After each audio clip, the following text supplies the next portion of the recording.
जय माता दी। नमस्कार दोस्तों, स्वागत है आप सभी का हमारे YouTube चैनल लक्ष्मी शर्मा की कहानियां पर। ओम नमो भगवते वासुदेवाय नमः।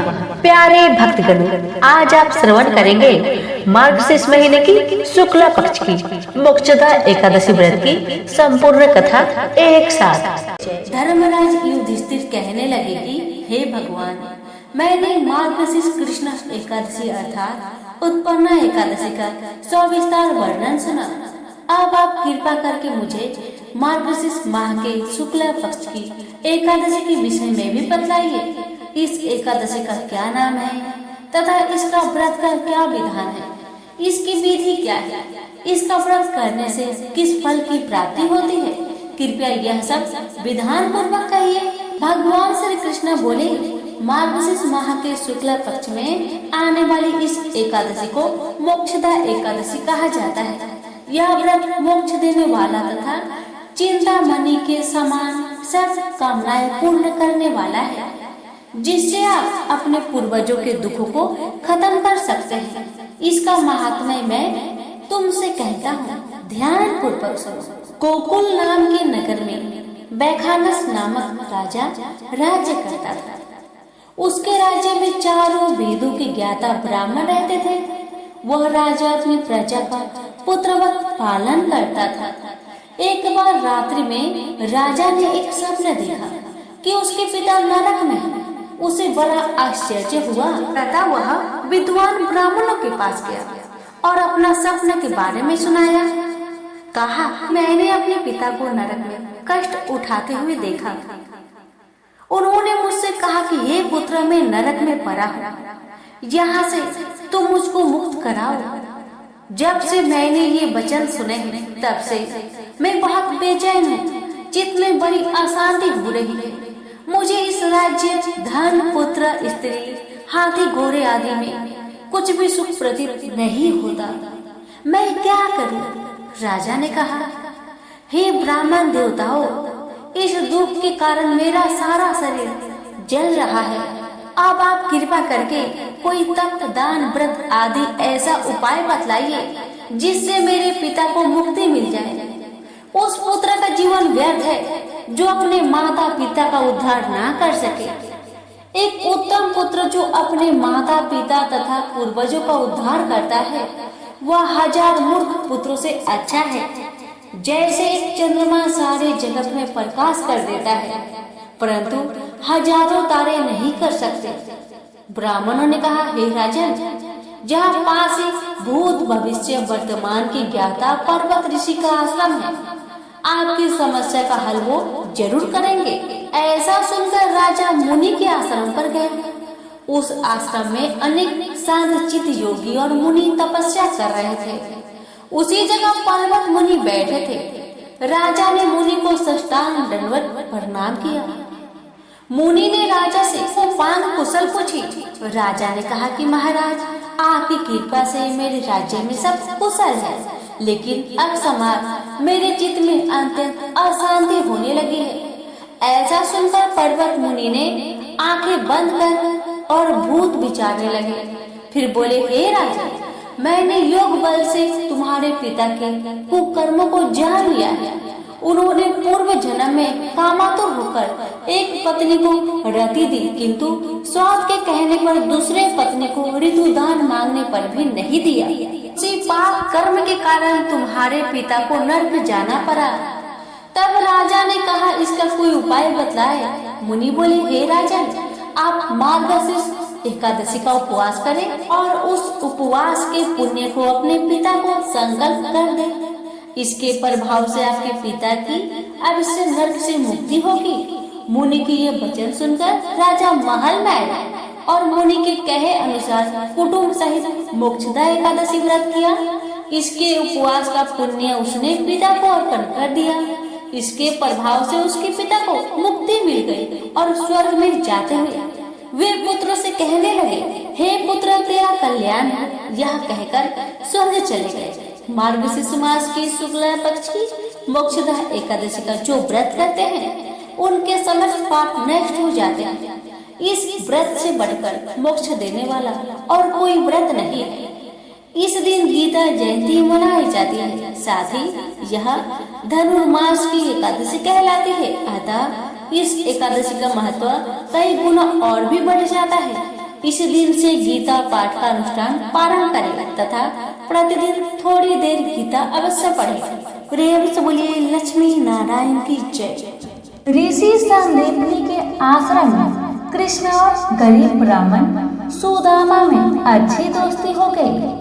कहा जाता है कि भगवान कृष्ण ने सुदामा से कुछ मंत्र भी सीखे।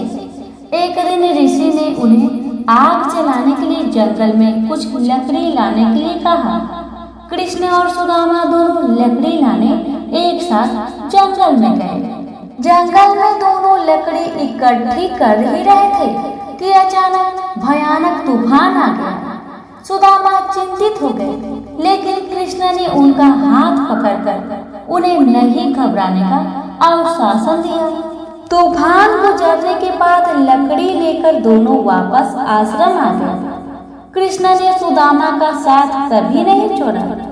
वही सुदामा ने अच्छे दोस्त के रूप में कृष्ण का साथ पाने के लिए भगवान को धन्यवाद दिया। पढ़ाई पूरी करने के बाद सुदामा और कृष्ण दोनों अपनी अपनी राह चले गए। ऋषि संदीपनी ने उन्हें लंबे जीवन और खुश रहने का आशीर्वाद दिया। कृष्ण द्वारिका के राजा बने और राजकुमारी रुक्मणी से विवाह रचाया। वही सुदामा एक साधारण ब्राह्मणी लड़की से शादी रचाकर एक पुजारी के रूप में अपना जीवन व्यतीत करने लगे। वह शास्त्रों को पढ़ते और पूजा पाठ कराते थे। सुदामा सभी भौतिक और सांसारिक सुखों का त्याग कर अपनी पत्नी के साथ सुखपूर्वक जीवन व्यतीत कर रहे थे। उनकी दयालुता और सज्जनता के कारण सुदामा को सभी लोग प्यार और सम्मान करते थे। कुछ समय बाद सुदामा की पत्नी ने 2 बच्चे को जन्म दिया। साधारण जीवन यापन कर रहे सुदामा के लिए अब अपने परिवार के लिए रोजी रोटी का सामान जुटाना मुश्किल होने लगा। अपने पति के लिए पूरी तरह से समर्पित सुदामा की पत्नी को अपने बच्चों का कष्ट बर्दाश्त नहीं हुआ, तो उसने एक दिन सुदामा से कृष्ण के पास जाने और मदद मांगने के लिए याचना करने को कहा।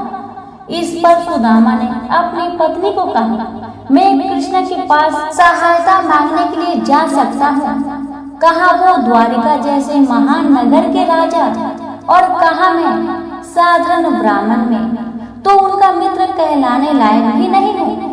लेकिन उनकी पत्नी उन पर कृष्ण के पास जाने के लिए लगातार दबाव बनाती रही।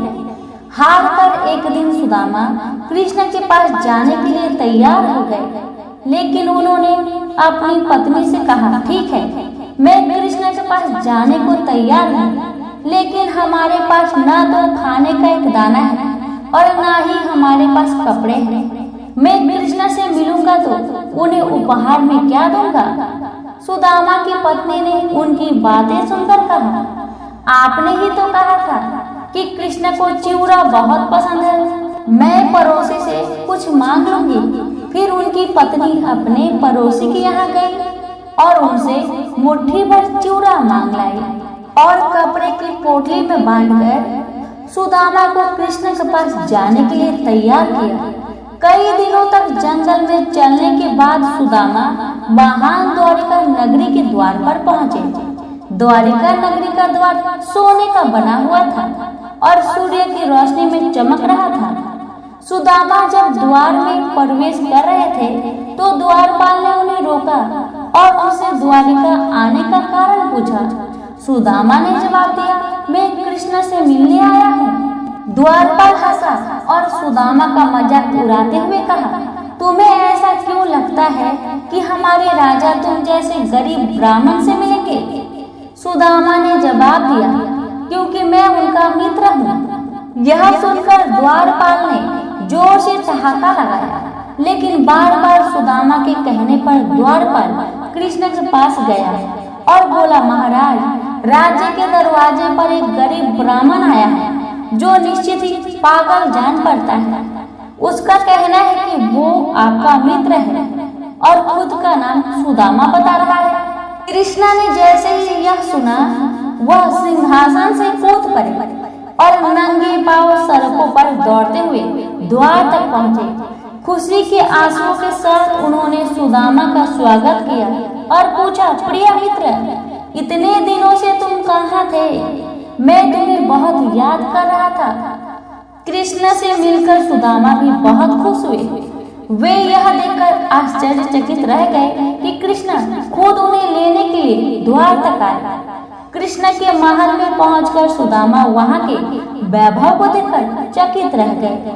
महल की दीवारों महंगे पत्थरों और सोने से बनी हुई थी। कृष्ण सुदामा को महल के अंदर ले गए और खुद उनके पैरों को गुलाब जल से धोया। इसके बाद उन्होंने कई बातें की। कुछ देर बाद कृष्ण ने देखा कि सुदामा के पास एक पोटली है जिसमें कुछ बंधा हुआ है। उन्होंने सुदामा से पूछा, क्या है ये? मेरे लिए है। सुदामा यह सुनकर बहुत शर्मिंदा हुआ। उन्होंने सिर झुका लिया और कृष्ण की बातों का जवाब नहीं दिया। कृष्ण ने सुदामा से पोटली छीन ली और उसमें से चिवड़ा निकालकर खाने लगे। कुछ दिनों बाद सुदामा ने कृष्ण से विदा मांगी। शर्मिंदा होने के कारण सुदामा ने कृष्ण को अपनी स्थिति के बारे में अवगत नहीं कराया और न ही उनसे मदद मांगी। लौटते समय सुदामा पूरे रास्ते कृष्ण की दयालुता के बारे में सोचते रहे। उन्हें कृष्ण जैसा मित्र पाकर गर्व हो रहा था। जब सुदामा घर पहुंचे तो उन्होंने चमत्कार देखा। उनकी झोपड़ी हवेली में बदल चुकी थी और उनके बच्चे हवेली के आंगन में खेल रहे थे। वो सभी नए कपड़े पहने हुए थे और बहुत खुश लग रहे थे। उनकी पत्नी ने जब सुदामा को द्वार पर खड़े देखा तो भागती हुई उनके पास आई और कहा, ये तो चमत्कार हो गया, हमारी झोपड़ी हवेली में बदल चुकी है। सुदामा ने चुपचाप सिर हिला दिया। वो समझ गए कि कृष्ण के चमत्कार से ही ऐसा संभव हो सका है। अचानक उनकी आंखों में आंसू बह निकले। उन्होंने मन ही मन कृष्ण की उदारता और दयालुता के लिए उन्हें धन्यवाद दिया। प्रेम से बोलिए कृष्ण भगवान की जय। श्री कृष्ण भगवान जी का वचन है कि जो प्राणी इस गर्भ गीता का सद्भावना से विचार मनन करता है, सो पुरुष फिर गर्भवास में नहीं आता। अर्जुन कहने लगे, हे कृष्ण भगवान, यह प्राणी जो गर्भ विषय में आता है, सो किस दोष के कारण आता है? हे प्रभु, जब यह जन्मता है तब इसको जरा आदि रोग लगते हैं, फिर मृत्यु होती है। हे भगवान, वह कौन सा कर्म है जिसके करने से जन्म मरण से रहित हो गए? श्री कृष्ण भगवान कहने लगे, हे अर्जुन, यह मनुष्य जो है सो अंधा मूर्ख है और संसार के साथ प्रीति करता है। यह पदार्थ मैंने पाया है और वह मैं पाऊंगा। ऐसी चिंता इस प्राणी के मन से उतरती नहीं। 8 पहर माया को ही मांगता है। इन बातों को करके बार बार जन्मता है और मरता है। वह गर्भ विषय दुख पाता रहता है। अर्जुन कहने लगे, हे कृष्ण भगवान, यह मन हाथी की न्याय है, तृष्णा इसकी शक्ति है। यह मन तो 5 के बस में है, काम, क्रोध, लोभ, मोह और अहंकार। इन 5 में अहंकार बहुत बली है। ये कौन सा यत्न है जिसे मन बस में होए? वैसा ही मन रूपी हाथी को बस में करने के लिए ज्ञान रूपी अंकुश है। अहंकार करने से यह जीव नरक में पड़ता है। अर्जुन कहने लगे, हे भगवान, जो एक तुम्हारे नाम के लिए वन खंड में फिरते हैं, एक वैरागी हुए हैं, एक धर्म करते हैं, इनको कैसे जाने? जो वैष्णव है वे कौन है? श्री कृष्ण भगवान कहने लगे, हे अर्जुन, मेरे ही नाम के लिए वनों में फिरते हैं, वह सन्यासी कहते हैं। एक सिर पर जटा बांधते हैं, एक अंग पर भस्म लगाते हैं। उनमें हम नहीं है, क्योंकि इनमें अहंकार है, इससे मेरा दर्शन दुर्लभ है। अर्जुन कहने लगे, हे भगवान, वह कौन सा पाप है जिससे स्त्री की मृत्यु हो जाती है? वह कौन सा पाप है जिससे पुत्र मर जाता है?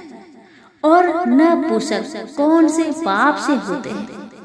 श्री भगवान कहने लगे, हे अर्जुन, जो किसी से कर्जा लेता है और देता नहीं, इस पाप से औरत मरती है। और जो किसी की अमानत रखी हुई बचा लेता है, उसके पुत्र मर जाते हैं। जो किसी का कार्य किसी के गोचर आए पड़े और वह जबानी कहे कि मैं तेरा कार्य सबसे पहले कर दूंगा, और जब समय आए तब उसका कार्य ना करे, इस पाप से नपुंसक हो जाता है। ये बड़े पाप है। अर्जुन कहने लगे, हे भगवान, कौन पाप से मनुष्य सदैव रोगी रहता है? किस पाप से गधे का जन्म पाता है, स्त्री का जन्म पाता है, तथा टट्टू का जन्म क्यों कर पाता है, और बिल्ली का जन्म किस पाप से होता है? श्री भगवान कहने लगे, हे अर्जुन, जो भी मनुष्य कन्यादान करते हैं और इस दान में मूल्य लेते हैं, वे दोषी है। वे मनुष्य सदा रोगी रहते हैं। जो विषय विकार के वास्ते मदिरा पान करते हैं, वे टट्टू का जन्म पाते हैं, और जो झूठी गवाही भरते हैं, वह औरत का जन्म पाता है। जो रसोई बना के पहले आप भोजन कर लेती है और पीछे परमेश्वर को अर्पण करती है, तो वे बिल्ली का जन्म पाती है। और जो मनुष्य अपनी झूठी वस्तु दान करते हैं, औरत का जन्म पाते हैं, वह गुलाम औरतें होती है। अर्जुन कहने लगे, हे भगवान, कई मनुष्यों को आपने स्वर्ण दिया है, सो उन्होंने कौन सा पुण्य किया है?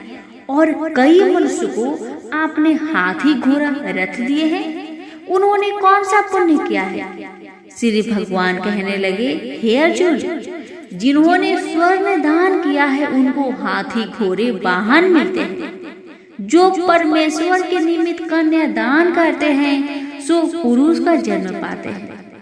अर्जुन कहने लगे, भगवान, जिन पुरुषों के अंदर विचित्र शरीर है, उन्होंने कौन सा पुण्य किया है? किसी दो के घर संपत्ति है, कोई विद्वान है, उन्होंने कौन सा पुण्य किया है? श्री भगवान कहने लगे, हे अर्जुन, जिन्होंने अन्न का दान किया है, उनका सुंदर स्वरूप है। जिन्होंने विद्या दान किया है, वह विद्यावान होते हैं। जिन्होंने संतों की सेवा की है, वह पुत्रवान होते हैं। अर्जुन कहने लगे, हे भगवान, किसी को धन से प्रीति है, कोई को स्त्रियों से प्रीति करते हैं। इसका क्या कारण है, समझाकर कहिए। श्री कृष्ण भगवान कहने लगे, हे अर्जुन, धन और स्त्री सब नाश रूप है, मेरी भक्ति का नाश नहीं है। अर्जुन कहने लगे, भगवान, यह राजपाट किस धर्म के करने से मिलता है? विद्या कौन से धर्म करने से मिलती है? श्री कृष्ण भगवान कहने लगे, हे अर्जुन, जो प्राणी काशी जी में निष्काम भक्ति से तप करते हुए देह त्यागते हैं, वह राजा होते हैं, और जो गुरु की सेवा करते हैं, सो विद्वान होते हैं। अर्जुन कहने लगे, हे भगवान, किसी को धन अचानक बिना किसी परिश्रम से ही मिलता है, सो उन्होंने कौन सा पुण्य किया है? श्री कृष्ण भगवान कहने लगे, अर्जुन, जिन्होंने गुप्त दान किया है उनको धन अचानक मिलता है। जिसने परमेश्वर निमित्त पराया कार्य संवारा है वह मनुष्य रोग से रहित होते हैं। अर्जुन कहने लगे, हे भगवान, कौन से पाप से अमली होते हैं और कौन पाप से गूंगे होते हैं और कौन पाप से पुष्टि होती है?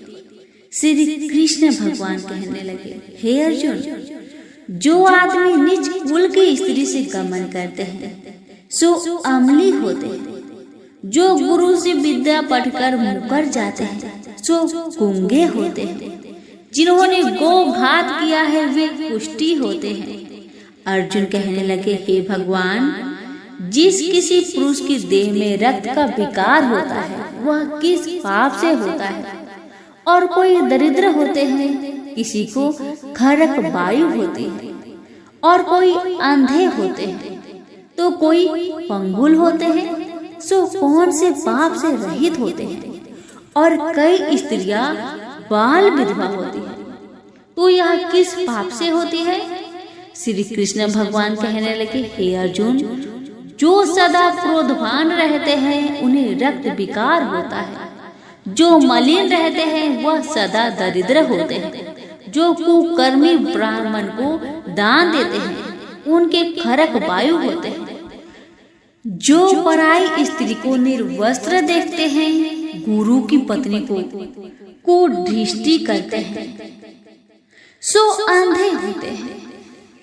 जिसने गुरु और ब्राह्मण को लात मारी है सो लंगड़ा व पंगुला होता है।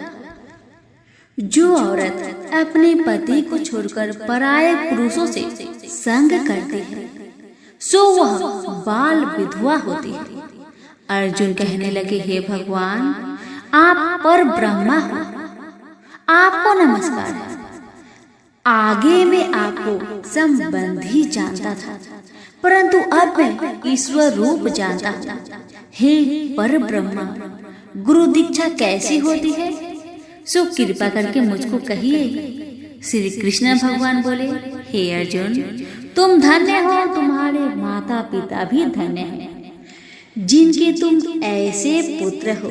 हे अर्जुन, सारे संसार का गुरु जगन्नाथ, विद्या का गुरु काशी, चारों वर्णों का गुरु सन्यासी है। सन्यासी उसको कहते हैं जिन्हें सबका त्याग करके मेरे प्रति मन लगाया है, सो ब्राह्मण जगत गुरु है। हे अर्जुन, यह बात ध्यान देकर सुनने की है। गुरु कैसा करे? जिसने सब इंद्रियां जीती हो, जिसको सब संसार ईश्वरमय नजर आता हो और सब जगत से उदास हो। ऐसा गुरु करे जो परमेश्वर को जानने वाला हो और उस गुरु की पूजा सब तरह से करे। हे अर्जुन, जो गुरु काम भक्त होता है और जो प्राणी गुरु की पूजा सब तरह से करे। हे अर्जुन, जो गुरु का भक्त होता है और जो प्राणी गुरु के सम्मुख होकर भजन करते हैं उसका भजन करना सफल है। जो गुरु से विमुख है उनको 7 ग्राम मारे का पाप है। गुरु से विमुख प्राणी दर्शन करने योग्य नहीं होते।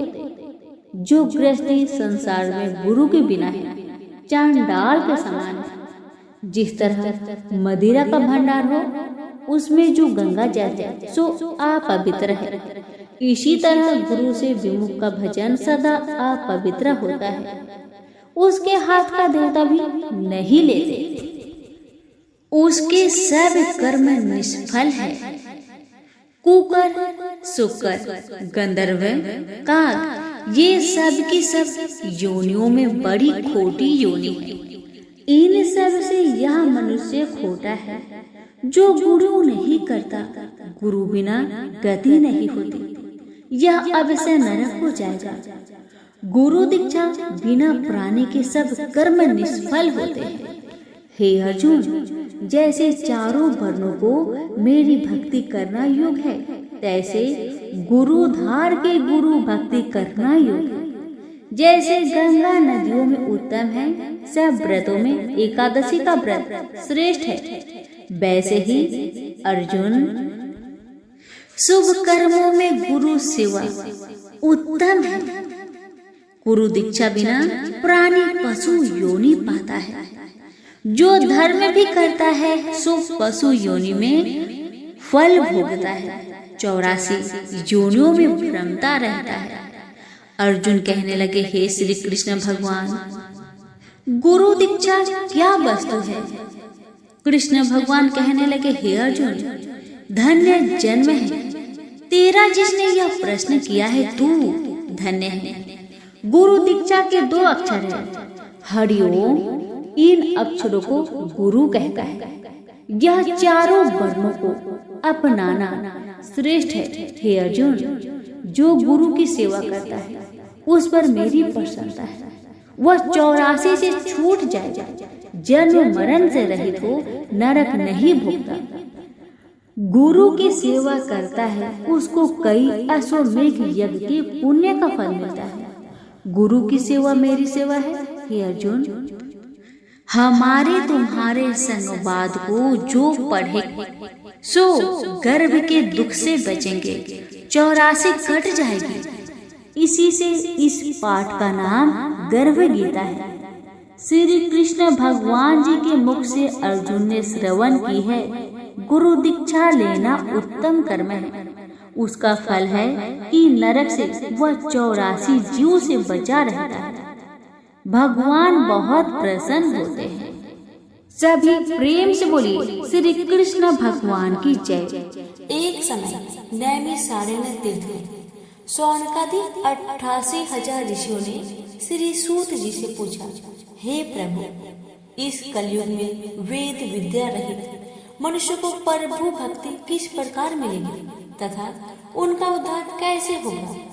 हे मुनि श्रेष्ठ, कोई ऐसा तप कहिए जिसमें थोड़े समय में पुण्य प्राप्त हो तथा वांछित फल भी मिले।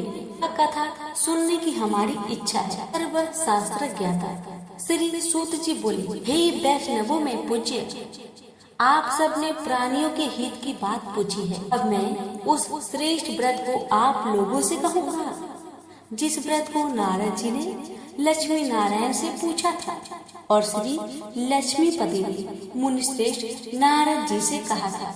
सो ध्यान से सुनो। एक समय योगी राज नारद जी दूसरे के हित की इच्छा से अनेक लोकों में घूमते हुए मृत्यु लोक में आ पहुँचे। वहाँ पर अनेक योनियों में जन्म हुए प्राय सभी मनुष्य को अपने अपने कर्मों द्वारा अनेक दुखों से पीड़ित देखकर उन्होंने सोचा कि ऐसा क्या किया जाए कि मानवों के दुखों का नाश हो सके। ऐसा मन में विचार कर नारद जी विष्णु लोक को गए।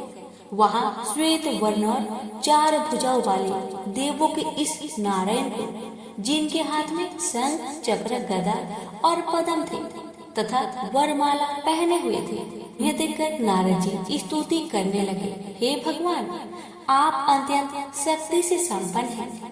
मन तथा वाणी भी आपको नहीं पा सकते। आपका आदि मध्य अंत नहीं है।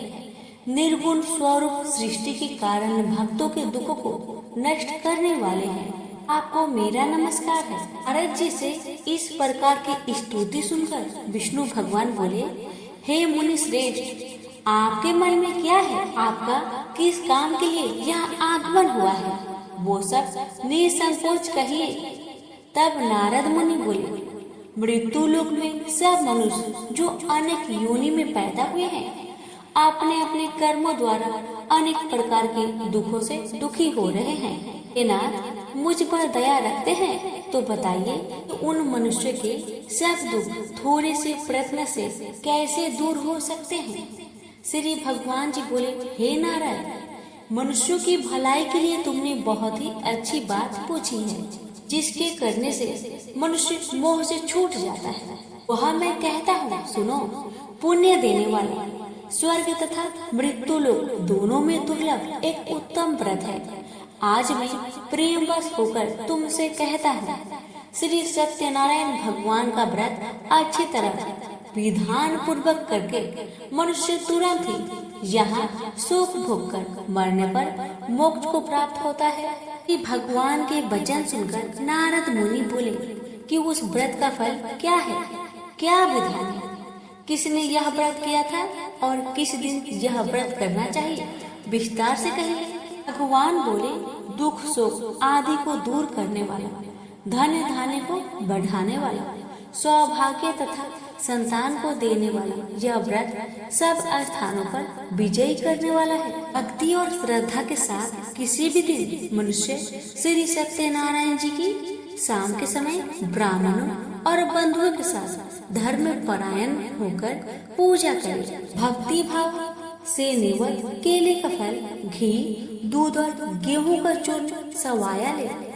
गेहूं के अभाव में साठी का चूर्ण, शक्कर तथा गुड़ ले और सब भक्षण योग्य पदार्थ जमा करके भगवान को अर्पित करे तथा बंधु बांधवों सहित ब्राह्मणों को भोजन कराए। उसके पश्चात स्वयं भोजन करे। नित्य गीत आदि का आचरण कर श्री सत्यनारायण भगवान का स्मरण करता हुआ समय व्यतीत करे। इस तरह व्रत करने पर मनुष्य की इच्छा निश्चय पूरी होती है। विशेषकर कली काल में मृत्यु लोक पर यही मोक्ष का सरल उपाय है। तो बोलिए सत्यनारायण भगवान की जय। श्री सत्यनारायण व्रत कथा का प्रथम अध्याय संपूर्ण हुआ। श्रीमन नारायण नारायण नारायण, भजमन नारायण नारायण नारायण। श्री सत्यनारायण भगवान की जय। आप सुनिए दूसरा अध्याय।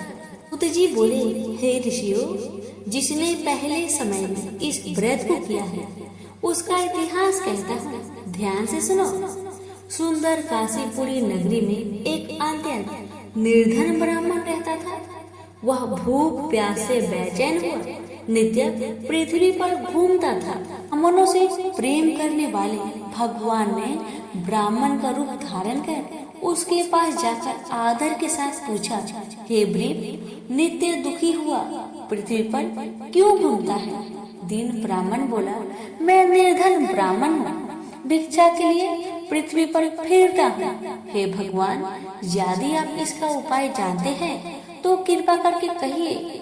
वृद्ध ब्राह्मण बोला कि सत्यनारायण भगवान मनोवांछित फल देने वाले हैं, इसलिए हे ब्राह्मण, तू उनका पूजन कर, जिसके करने से मनुष्य सब दुखों से मुक्त हो जाता है। ब्राह्मण को व्रत का सारा विधान बतलाकर बूढ़े ब्राह्मण का रूप धारण करने वाले श्री सत्यनारायण भगवान अंतर ध्यान हो गए। जिस व्रत को वृद्ध ब्राह्मण ने बतलाया है मैं उसको करूँगा, यही निश्चय करने पर उसे रात में नींद नहीं आई। वह सवेरे उठ सत्यनारायण भगवान के व्रत का निश्चय कर भिक्षा के लिए चला। उस दिन उसको भिक्षा में बहुत धन मिला। इससे बंधु बांधवों के साथ उसने श्री सत्यनारायण का व्रत किया। इसके करने से वह ब्रीफ सब दुखों से छूटकर अनेक प्रकार की संपत्ति से युक्त हुआ। उस समय से वह ब्रीफ हर मास व्रत करने लगा। इस तरह सत्यनारायण भगवान के व्रत को जो करेगा वह सब पापों से छूटकर मोक्ष को प्राप्त होगा। जो पृथ्वी पर श्री सत्यनारायण भगवान का व्रत करेगा वह मनुष्य सब दुखों से छूट जाएगा। इस तरह नारद जी से नारायण जी का कहा हुआ यह व्रत मैंने तुमसे कहा। हे ब्रीपो, मैं यार और क्या कहूँ? ऋषि बोले, हे मुनिवर, संसार में उस ब्रीप से सुनकर और किस किसने इस व्रत को किया हम वह सुनना चाहते हैं। इसके लिए हमारे मन में श्रद्धा है। सूत जी बोले, हे मुनियों, जिसने इस व्रत को किया है वह सब सुनो। समय वह ब्रीप धन और ऐश्वर्य के अनुसार बंधु बांधवों के साथ व्रत करने को तैयार हुआ। उसी समय एक लकड़ी बेचने वाला बूढ़ा आदमी आ गया और बाहर लकड़ियां को रखकर ब्रीप के मकान में गया। प्यास से दुखी लकड़हारा उनको व्रत करते देखकर ब्रीप को नमस्कार कर कहने लगा कि आप यहाँ क्या कर रहे हैं? और इसके करने से क्या फल मिलता है, कृपया मुझसे कहिए। ब्राह्मण ने कहा, सब मनोकामनाओं को पूरा करने वाला यह श्री सत्यनारायण भगवान का व्रत है। इसकी ही कृपा से मेरे यहाँ धन्य धान्य आदि की वृद्धि हुई है। ब्रीफ से इस व्रत के बारे में जानकर लकड़हारा बहुत प्रसन्न हुआ। चरणामृत ले और प्रसाद खाने के बाद अपने घर को गया। लकड़हारे ने अपने मन में इस प्रकार का संकल्प किया कि आज ग्राम में लकड़ी बेचने से जो धन मिलेगा उसी से मैं श्री सत्यनारायण भगवान का उत्तम व्रत करूंगा। यहाँ मन में विचार कर वह बूढ़ा आदमी लकड़ियाँ अपने सिर पर रखकर जिस नगर में धनवान लोग रह रहे थे ऐसे सुंदर नगर में गया। उस रोज वहाँ पर उसे उन लकड़ियों का दाम पहले दिनों से 4 गुना मिला। वह बूढ़ा लकड़हारा दाम ले और अति प्रसन्न होकर पके केले की फली, शक्कर, घी, दूध, दही और गेहूं का चूर्ण इत्यादि श्री सत्यनारायण भगवान के व्रत की कुल सामग्रियों को लेकर अपने घर गया। फिर उसने अपने भाई बंधुओं को बुलवाकर विधि के साथ भगवान जी का पूजन और व्रत किया। उस व्रत के प्रभाव से वह बूढ़ा लकड़हारा धन, पुत्र आदि से युक्त हुआ और संसार के समस्त सुख भोगकर बैकुंठ को चला गया। श्री सत्यनारायण व्रत कथा का दूसरा अध्याय संपूर्ण। श्रीमन नारायण नारायण नारायण, भज मन नारायण नारायण नारायण। श्री सत्यनारायण भगवान की जय। सुनिए तीसरा अध्याय। सूत जी बोले, हे श्रेष्ठ मुनियों, अब आगे की कथा कहता हूँ। पहले समय में उल्कामुख नाम का एक बुद्धिमान राजा था। वह सत्यवक्ता और जितेंद्रिय था। प्रतिदिन देव स्थानों पर जाता तथा गरीबों को धन देकर उनका कष्ट को दूर करता था। उसकी पत्नी कमल के समान मुख वाली और सती साध्वी थी। भद्रशिला नदी के तट पर उन दोनों ने श्री सत्यनारायण भगवान का व्रत किया। उस समय वहाँ एक साधु नामक वैश्य आया। उसके पास व्यापार के लिए बहुत सा धन था। राजा का व्रत करते हुए देखकर अब विनय के साथ पूछने लगा, हे राजन, भक्ति युक्त चित्त से आप क्या कर रहे हैं? मेरी सुनने की इच्छा है, सो आप यह मुझे बताइए। राजा बोला, हे साधु, अपने बांधवों के साथ पुत्र आदि की प्राप्ति के लिए एक महाशक्तिमान श्री सत्यनारायण भगवान का व्रत व पूजन किया जा रहा है। राजा के वचन सुनकर साधु आदर से बोला, हे राजन, मुझसे इस सब का विधान कहो, मैं भी आपके कथानुसार इस व्रत को करूँगा। मेरे भी कोई संतान नहीं है और इससे निश्चय ही होगी। राजा से सब विधान सुन व्यापार से निवृत्त हो वह आनंद के साथ घर गया। साधु ने अपनी स्त्री से संतान देने वाले उस व्रत का वर्णन सुनाया और कहा कि जब मेरी संतान होगी तब मैं इस व्रत को करूँगा।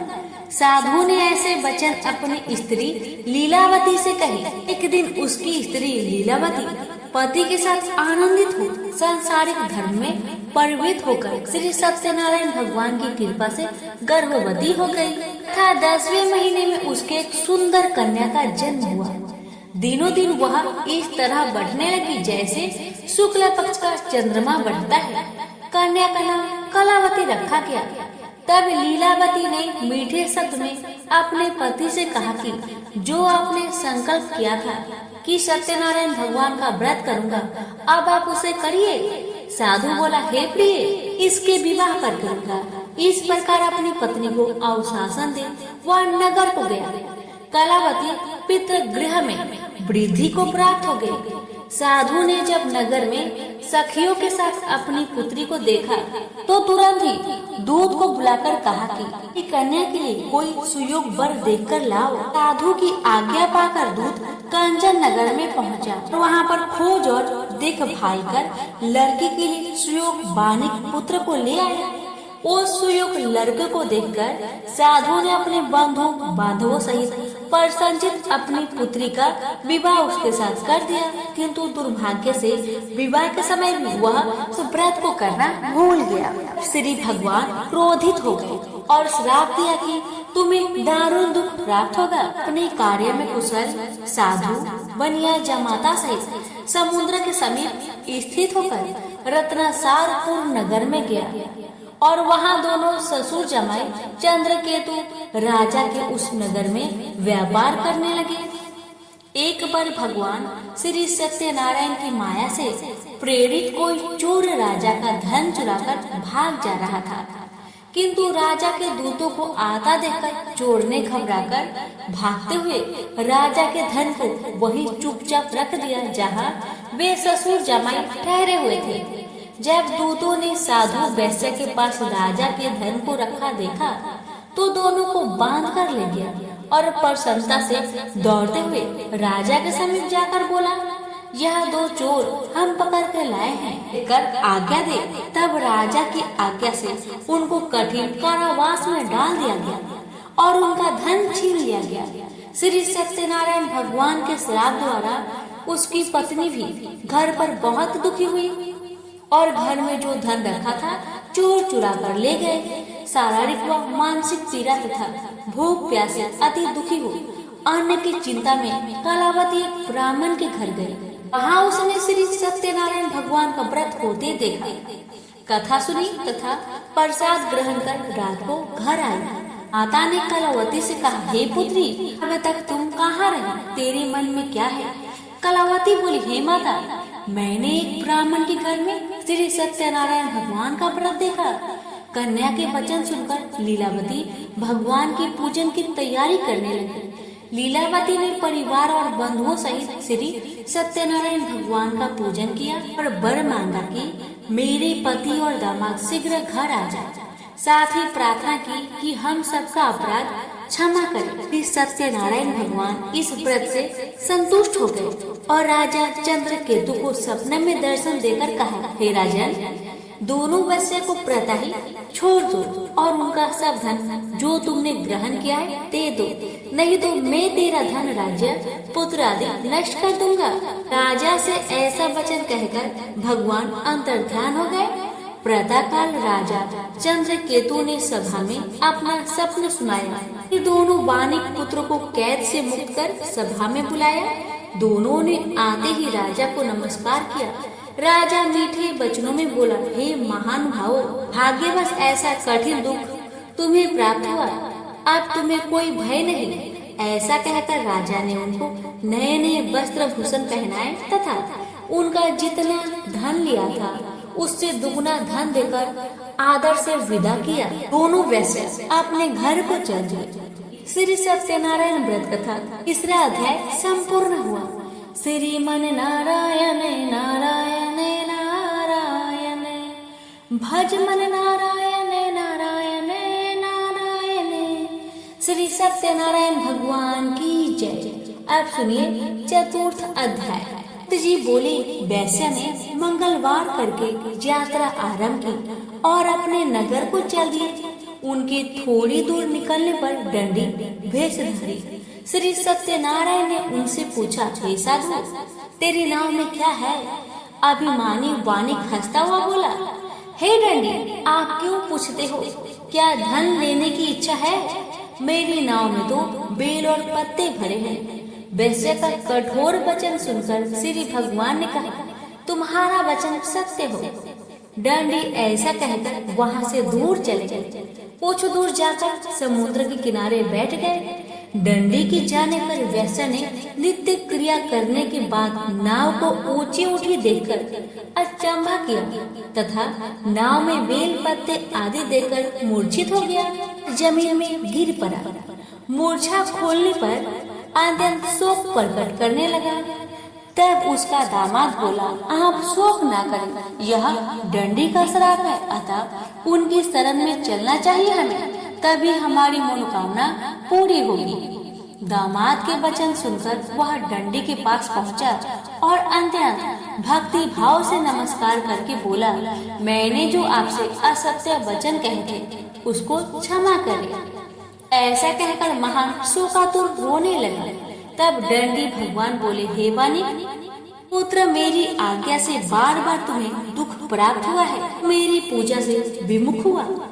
साधु बोला, हे भगवान, आपकी माया से ब्रह्मा आदि देवता भी आपके रूप को नहीं जानते, तब मैं अज्ञानी कैसे जान सकता हूँ। आप प्रसन्न होइए, मैं सामर्थ्य के अनुसार आपकी पूजा करूँगा। मेरी रक्षा कीजिए और पहले के समान नौका में धन भर दीजिए। उसके भक्ति युक्त वचन सुनकर भगवान प्रसन्न हो उसकी इच्छा अनुसार वर देकर अंतर ध्यान हो गए। तब उन्होंने नाव पर आकर देखा कि नाव धन से परिपूर्ण है। वह श्री सत्यनारायण भगवान का पूजन कर साथियों सहित अपने नगर को चला। जब अपने नगर के निकट पहुंचा, तब दूत को घर भेजा। दूत ने साधु के घर जा उसकी स्त्री को नमस्कार कर कहा, साधु अपने दामाद सहित इस नगर के समीप आ गए हैं। ऐसा वचन सुन साधु की स्त्री ने बड़े हर्ष के साथ सत्यनारायण भगवान का पूजन कर पुत्री से कहा, मैं अपने पति के दर्शन को जाती हूँ, तू कार्य पूर्ण कर शीघ्र आ। माता के ऐसे वचन सुनकर कलावती प्रसाद छोड़कर जल्दी में पति के पास गई। साथ की अवज्ञा के कारण श्री सत्यनारायण भगवान रुष्ट हो के पति को नाव सहित पानी में डुबो दिया। कालावती अपने पति को न देखकर रोती हुई जमीन पर गिर गई। इस तरह नौका को डूबा हुआ तथा कन्या को रोता हुआ देख साधु दुखी होकर बोला कि प्रभु, मुझसे या मेरे परिवार से जो भूल हुई उसे क्षमा करो। उसके दीन वचन सुनकर श्री सत्यनारायण भगवान प्रसन्न हो गए और आकाशवाणी हुई, हे साधु, तेरी कन्या मेरे प्रसाद को छोड़कर आई है, इसलिए उसका पति अदृश्य हुआ है। यदि वह घर जाकर प्रसाद खाकर लौटे तो उसे पति अवश्य मिलेगा। ऐसी आकाशवाणी सुनकर कलावती ने घर पहुंचकर प्रसाद खाया और आकर पति के दर्शन किए। तत्पश्चात साधु ने बंधु बांधवों सहित श्री सत्यनारायण भगवान का विधि पूर्वक पूजन किया। इस लोक का सुख भोग कर अंत में स्वर्ग लोक को गया। तीसरी सत्यनारायण व्रत कथा चतुर्थ अध्याय संपूर्ण हुआ। श्रीमन नारायण नारायण नारायण, भज मन नारायण नारायण नारायण। श्री सत्यनारायण भगवान की जय। आप सुनिए पंचम अध्याय। जी बोले, हे ऋषियों, मैं और भी कथा कहता हूँ, सुनो। प्रजा पालन में लीन तुंगवच नाम का एक राजा था। उसने भी भगवान का प्रसाद त्याग कर बहुत दुख पाया। एक समय वन में जाकर वन्य पशुओं को मारकर बर के पेड़ के नीचे आया। वहाँ उसने ग्वालों को भक्ति भाव से बांधवों सहित श्री सत्यनारायण का पूजन करते देखा। राजा देखकर भी अभिमानवश वहाँ नहीं गया और न ही नमस्कार किया। जब ग्वालों ने श्री भगवान का प्रसाद उसके सामने रखा तो वह प्रसाद त्याग कर अपनी नगरी को चला गया।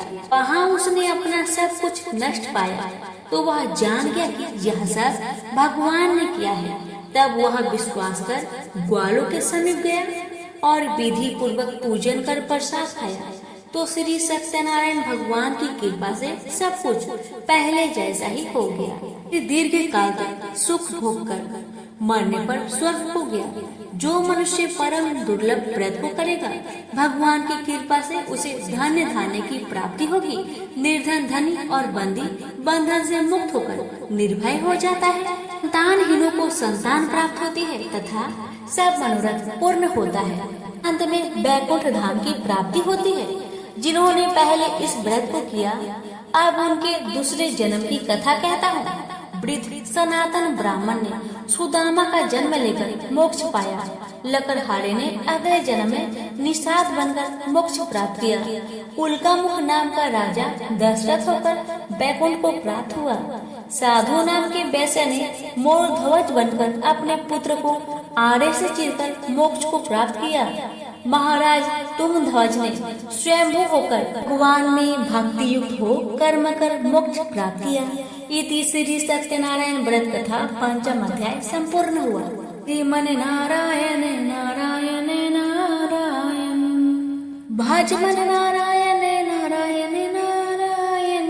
श्री सत्यनारायण भगवान की जय। अब सुनिए आरती श्री सत्यनारायण भगवान की। जय लक्ष्मी रमना स्वामी, जय लक्ष्मी रमना। सत्यनारायण स्वामी जनपातक हरना। ओम जय लक्ष्मी रमना। स्वामी जय लक्ष्मी रमना। रत्न जड़ित सिंहासन अद्भुत छवि राजे। नारद कारत निराजन घंटा ध्वनि बाजे। ओम जय लक्ष्मी रमना। स्वामी जय लक्ष्मी रमना। प्रकट भय कली कारण द्विज को दर्श दियो। बूढ़ा ब्राह्मण बनकर कंचन महल कियो। ओम जय लक्ष्मी रमना। स्वामी जय लक्ष्मी रमना। गुरुबल भील कठारो जिन पर कृपा करी। चंद्रचूड़ एक राजा तिनके विपत्ति हारी। ओम जय लक्ष्मी रमना। स्वामी जय लक्ष्मी रमना। ऐस्य मनोरथ पायो श्रद्धा तज दीन्ही। तो फल भोग्यो प्रभु जी फिर स्तुति किन्ही। ओम जय लक्ष्मी रमना। स्वामी जय लक्ष्मी रमना। भाव भक्ति के कारण छिन छिन रूप धरियो। श्रद्धा धारण किन्ही तिनको काज सरियो। ओम जय लक्ष्मी रमना। स्वामी जय लक्ष्मी रमना। बाल बाल संगे राजा वन में भक्ति करी। मनोवांछित फल दीन हो दीन दयाल हरि। ओम जय लक्ष्मी रमना। स्वामी जय लक्ष्मी रमना। बढ़त प्रसाद सवायो कदली फल मेवा। धूप दीप तुलसी से राजी सत्य देवा। ओम जय लक्ष्मी रमना।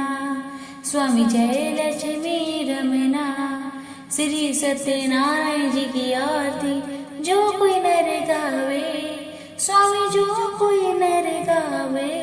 रिद्धि सिद्धि सुख संपत्ति सहज रूप पावे। जय लक्ष्मी रमना। स्वामी जय लक्ष्मी रमना। सत्यनारायण स्वामी जनपातक हरना। ओम जय लक्ष्मी रमना। स्वामी जय लक्ष्मी रमना। प्रेम से बोलिए श्री सत्यनारायण भगवान की जय। एक बुढ़िया माई थी। मिट्टी के गणेश जी की पूजा करती थी। रोज बनाए रोज गल जाए। एक सेठ का मकान बन रहा था। वो बोली पत्थर का गणेश बना दो। मिस्त्री बोले जितने हम तेरा पत्थर का गणेश करेंगे उतने में अपनी दीवार ना चलेंगे। बुढ़िया बोली राम करे तुम्हारी दीवार टेढ़ी हो जाए। अब उनकी दीवार टेढ़ी हो गई। वो चीनी और ढा देंगे, चीनी और ढा देंगे। इस तरह करते करते शाम हो गई। शाम को सेठ आया। उसने कहा आज कुछ भी काम नहीं किया। वो कहने लगे एक बुढ़िया आई थी। वो कह रही थी मेरा पत्थर का गणेश कर दो। हमने नहीं करा तो उसने कहा तुम्हारी दीवार टेढ़ी हो जाए। तब से दीवार सीधी नहीं बन रही है। बनाते हैं और ढा देते हैं। सेठ ने बुढ़िया को बुलवाई। सेठ ने कहा हम तेरा सोने का गणेश गढ़ देंगे।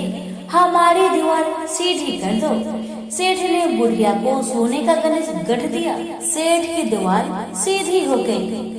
जैसे सेठ की दीवार सीधी की वैसे सबकी करना। कहानी कहने वाले, सुनने वाले, उपकार भरने वाले सभी पर अपनी कृपा सदा बनाए रखना। प्रेम से बोलिए गजानंद भगवान की जय।